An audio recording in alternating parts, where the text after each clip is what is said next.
Bismillahirrahmanirrahim. Assalamualaikum warahmatullahi wabarakatuh. Alhamdulillahilladzi 'allama bil qalam 'allamal insana ma lam ya'lam. Rabbi shrah li sadri wa yassir li amri wahlul 'uqdatam min lisani yafqahu qawli. Allahumma sholli ala Muhammad wa ala ali Muhammad. Alhamdulillah pada kesempatan ini kita bisa kembali berkumpul di dalam majelis ilmu yang insya Allah senantiasa diberkahi dan dirahmati oleh Allah Subhanahu wa taala. Semoga Allah memberikan kemudahan dan kelancaran di dalam thalabul ilmi ini.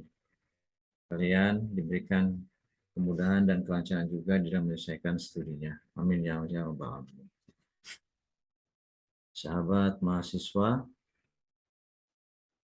dalam kesempatan ini sebagaimana telah diinformasikan di dalam pertemuan sebelumnya bahwa materi yang akan kita bahas, yang akan kita diskusikan yaitu mengenai teori pemungutan pajak. Sebagaimana diketahui bersama bahwa pajak ini adalah merupakan kewajiban bagi setiap warga negara dan juga hak daripada negara untuk melakukan pungutan. Di Indonesia, pungutan pajak ini dilakukan oleh Fiskes atau negara yang memberikan tugas berdasarkan undang-undang kepada petugas pajak untuk melakukan pemungutan pajak. Tapi di dalam perhitungannya diserahkan, dibebankan kepada masyarakat itu sendiri atau kepada wajib pajak, yaitu dengan sistem self assessment. Baiklah, di dalam materi kali ini kita akan secara bersama membahas apa yang menjadi landasan atau dasar hukum atau dasar pendukung terhadap pemungutan pajak yang terjadi di Indonesia. Dalam slide ini kita bisa lihat bahwa teori ini hadir sebagai buah pemikiran para ahli, khususnya ahli di bidang perpajakan, untuk memberikan dasar hukum atau suatu pungutan atas suatu pungutan pajak agar tidak dianggap sebagai sesuatu yang liar atau sebagai rampasan. Secara umum di Indonesia dikenal 5 teori pajak. 5 teori yang berhubungan dengan pemungutan pajak. Yang pertama adalah teori asuransi, yang kedua teori bakti, yang ketiga teori daya beli, yang keempat teori kepentingan, dan yang kelima adalah teori gaya pikir. Mari kita bahas satu persatu. Yang pertama mengenai teori asuransi. Menurut teori ini, pembayaran pajak diibaratkan seperti membayar premi dalam perusahaan asuransi. Artinya begini, negara ini diibaratkan, disamakan dengan perusahaan asuransi, di mana warga negaranya diibaratkan sebagai peserta asuransi. Dalam teori asuransi ini, wajib pajak atau masyarakat yang sudah memiliki hak atau kewajiban untuk membayar pajak, maka dia akan diberikan jaminan mengenai kepentingan jiwanya ataupun mengenai harta bendanya. Dan dia diwajibkan harus membayar premi atau membayar iuran, seperti halnya dalam perusahaan asuransi. Baru apabila peserta membayar premi, negara akan memberikan perlindungan. Itu yang disebut dengan teori asuransi. Kemudian yang kedua adalah teori bakti. Pemungutan pajak berdasarkan adanya hubungan warga negara dan negara. Warga negara memiliki kewajiban membayar pajak pada negara. Pajak dianggap sebagai ungkapan bakti warga negara kepada negara.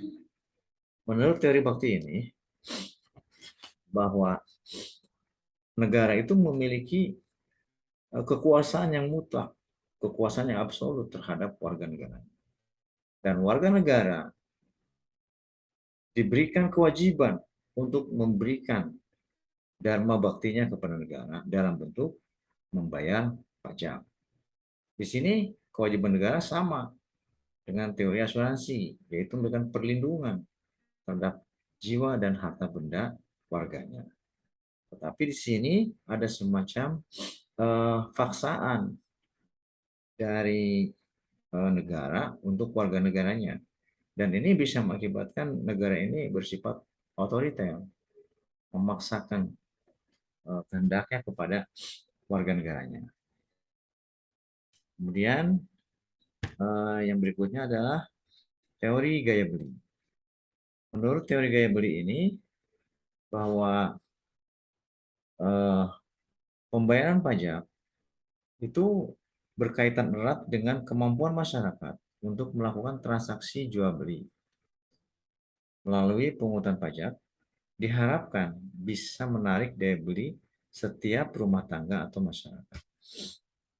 Artinya begini, menurut teori gaya beli ini, bahwa pembayaran pajak itu, besar kecilnya pembayaran pajak ini, disesuaikan dengan besar kecilnya transaksi yang dilakukan oleh warga negara. Seperti halnya dibebankan pajak atas pajak pertambahan nilai, PPN. Kalau misalkan kita melakukan transaksi jual beli di rumah makan misalnya, yang notabene misalkan mereka memiliki NPWP, kemudian tercatat sebagai wajib pajak, maka apa yang kita makan di restoran tersebut harus dibayar pajaknya. Oleh siapa? Ya oleh kita yang makan di sana. Kalau kita makannya sedikit, maka pajak yang dibayar pun kecil. Tetapi apabila kita makannya banyak, kita bayar besar karena apa yang kita makan di sana, maka pajak yang harus kita bayar pun otomatis besar juga. Ya. Jadi besar kecilnya pajak yang harus kita bayar itu tergantung kepada besar kecil transaksi jual beli yang terjadi pada saat itu. Ya. Inilah yang disebut dengan teori gaya beli. Jadi menurut teori ini besar kecilnya pajak yang dibayar itu didasarkan kepada besar kecilnya transaksi jual beli yang terjadi. Ya. Kemudian contoh yang lainnya adalah seperti pajak atas barang mewah. Kalau kita misalkan beli mobil Kijang, ya, dengan beli mobil Ferrari atau BMW, jelas pajak pembeliannya kan berbeda. Semakin mahal mobil yang kita beli, semakin besar pajak yang kita bayar. Ya, itu menurut teori gaya beli. Kemudian sekarang teori kepentingan. Teori kepentingan ini dasar pungutan pajak adalah adanya kepentingan dari masing-masing warga negara, termasuk kepentingan dalam perlindungan jiwa dan harta. Semakin tinggi tingkat kepentingan atas perlindungan, maka semakin tinggi pula, semakin besar pula pajak yang harus dibayar. Di sini besar kecilnya pajak yang dibayar itu ditekankan atau dihitung berdasarkan tinggi rendahnya besar kecilnya kepentingan warga negara atas perlindungan dari negara atas jiwanya dan atas hartanya. Misalnya perlindungan atas dirinya sendiri wajib pajak berbeda dengan perlindungan dari negara terhadap dirinya sendiri wajib pajak dan terhadap tanggungan dari wajib pajak itu sendiri. Misalnya wajib pajak sendiri ditambah satu orang tanggungannya, jadi dua orang. Nah, menurut teori ini, pajak yang harus dibayarnya pun berbeda dan lebih besar. Kalau tadi satu orang hanya wajib pajak saja, kalau sekarang menjadi dua orang. Maka kewajiban negara pun untuk melakukan perlindungan atas jiwa dan harta bendanya itu berlaku untuk dua orang. Dan pajak yang harus dibayarnya pun berlaku untuk dua orang. Jadi lebih tinggi atau lebih besar kepentingan dari warga negaranya, maka lebih besar pula lah pajak yang harus dibayar oleh warga negara atau oleh wajib pajak. Ya. Itu nanti kalau ada pertanyaan ya silakan disimak apa yang saya sampaikan ini. Nanti kita bisa diskusikan setelah selesai eh, pemaparan materi ini. Ya. Sekarang teori yang kelima, yaitu teori gaya pikir. Apa yang maksud dengan teori gaya pikir? Dasar teori ini adalah asas keadilan, yaitu setiap orang yang dikenakan pajak harus sama beratnya. Pajak yang harus dibayar adalah menurut gaya pikir seseorang. Artinya, kemampuan seseorang untuk membayar pajak itu ditentukan berdasarkan besarnya penghasilan dan pengeluaran. Penghasilan yang mana? Yaitu penghasilan dari wajib pajak atas setiap usaha yang diperoleh. Kemudian dikurangi oleh biaya yang harus dia tanggung. Dalam hal ini adalah biaya fiskal atau biaya pajak. Ya, di Indonesia itu secara umum untuk PPh pasal 21 biaya-biaya yang berkaitan dengan pajak ini salah satunya adalah eh, biaya jabatan, kemudian biaya eh, kesehatan, kemudian PTKP atau pendapatan tidak kena pajak. PTKP ini untuk masing-masing wajib pajak berbeda. Yang sudah menikah dan yang belum menikah. Yang sudah menikah nol tanggungan dan yang sudah menikah dengan beberapa tanggungan berbeda perlakuannya, berbeda pajak yang harus dibayar. Begitupun untuk wajib pajak yang belum menikah. Yang belum menikah tidak punya tanggungan dan yang sudah menikah memiliki tanggungan. Itu berbeda. Ya.